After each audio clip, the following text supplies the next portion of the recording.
So in that case, we use the vector. W is a vector from W0, W1, Wn. It's a vector of the weight. The X is the vector of the attributes, X1, X2, X3, Xn. X0 is special, just like the T. See, I can put the X0 equal 1, the W0 equal negative T as your threshold, and then I can write a uniform. Can you see it? If you do the dot product, and then you don't need to minus the T. Instead, you just have the vector one more longer than the attributes, the number of attributes, right? That's the T. So now when you write it in this way, all you need is to look at the dot product. This B, you can remove it because it emerged with that. If the dot product is positive, you go to yes. Negative, go to no or blank. But because dimension could be more than 3, could be 30, we call it a hyperplane or superplane. So this plane will be cut the cases in 2 sides.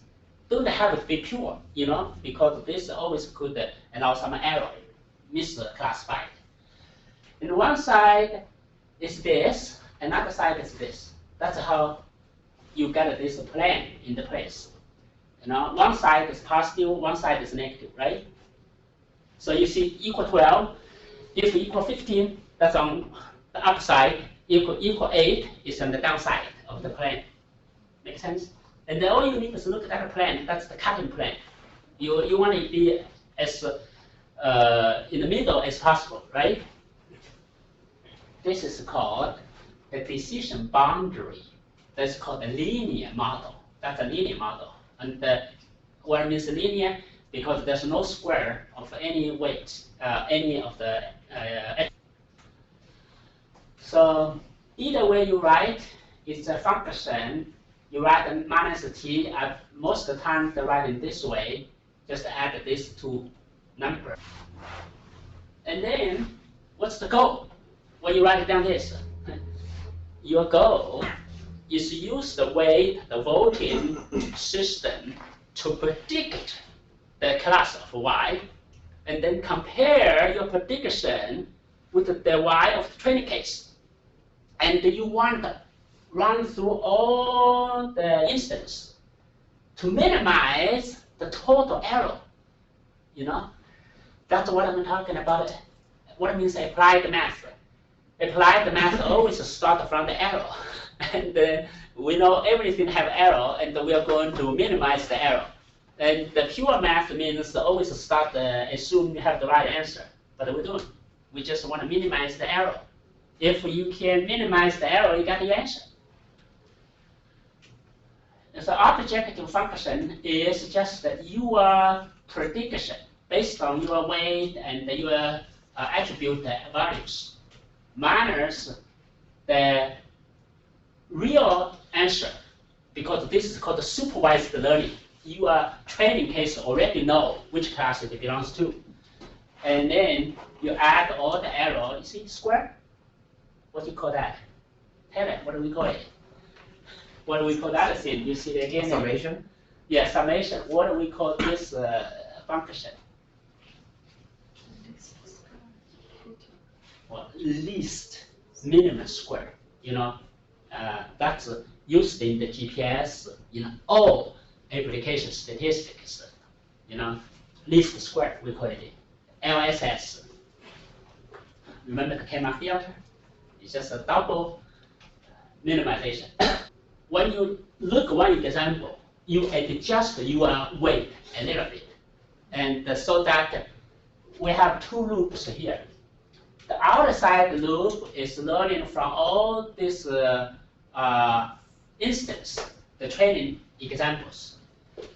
So for this I is the training example, we'll have N.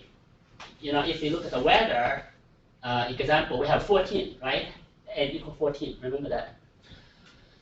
And the inside loop, we can get this Wj and predicted that you use your how to get your first weight. There's all different ways. You can equal it. Yeah, initially like everybody got 1/8 of the weight. Got it? If you have n, how many d attributes? D is the dimension. If you have d attributes, you just give the w as 1/d for everybody to start with. That makes sense, right?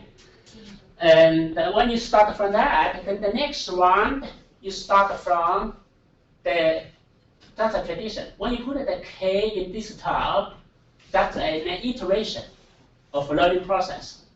On the top we see each time of the iteration. And when this iteration, the next round, you always look at here is the predicted value based on your sigma, right? The xi, the attribute value, dot, the weight value, you start with the random guess or uniform guess. And then you can predict your y to the k round. And that's the next repeated, the form, for each training. For each case, you have this k. And then for each of that's the outside loop, that's the inside loop. For each of the y, wj, w1, w2, how many? wd, d is the dimension. That's how many attributes you have. Then for each of this w, one by one, you're going to adjust the weight. Here is the original guess. That's the next guess. The next guess is always adjusted to the error minus negative, because this is the negative of the error. Can you see it? The prediction minus the truth is the error. And then negative to the error is just like a feedback system. If I set my cruise to 80 miles, my sense sends back my speed as 75 miles. Then my speed is -5, right? My error is -5. Then my next round will times a little lambda is the sensitivity of your learning scale. And the times the 5, negative, negative, negative, positive, right? You need to be always opposite to the error, right? So if you are too slow, you want to fast, speed up. On the other hand, if you are too fast, let's say my speed is 85, then this will be negative, right? And then you're going to slow down.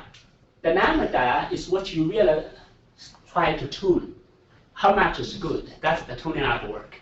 You need to spend the time to test. Too big, quickly jump to the result, maybe not very accurate.